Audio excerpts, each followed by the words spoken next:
told me he'd never hit a girl because his mother taught him better, but he always was a slow learner. So I don't think he ever quite grasped that the fleshy pink muscle in his mouth did more damage than a hard-edged fist to my jaw ever could. At least there's passion in a punch. Violence to fill the silence, fiery desire to thaw this fatal freeze-out. Winter must be coming. He's losing his head, and I used to silently beg, let him hit me. Give me a reason to leave. Prove to me that he's weak.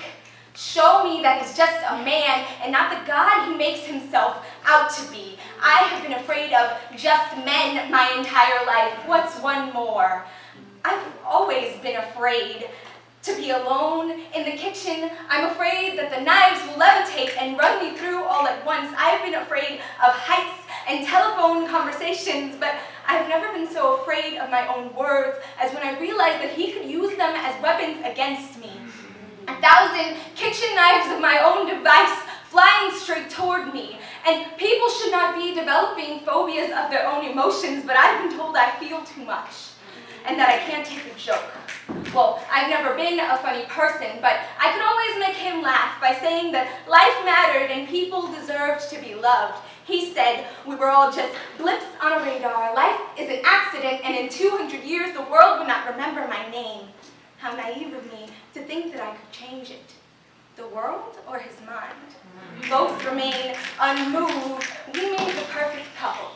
The girl who cared too much and the boy who didn't care at all. I spent 2 years trying to get him to dance with me before I realized I was tangled in a twisted tango, following his lead so that he wouldn't step on my feet, and sometimes it was fun.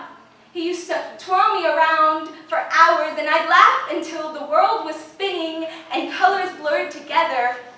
But when the music finally stopped, it was because I was dizzy and he was bored. Now, sometimes when people ask me questions, I just stare at the space in front of their faces. It seems you forget how to speak.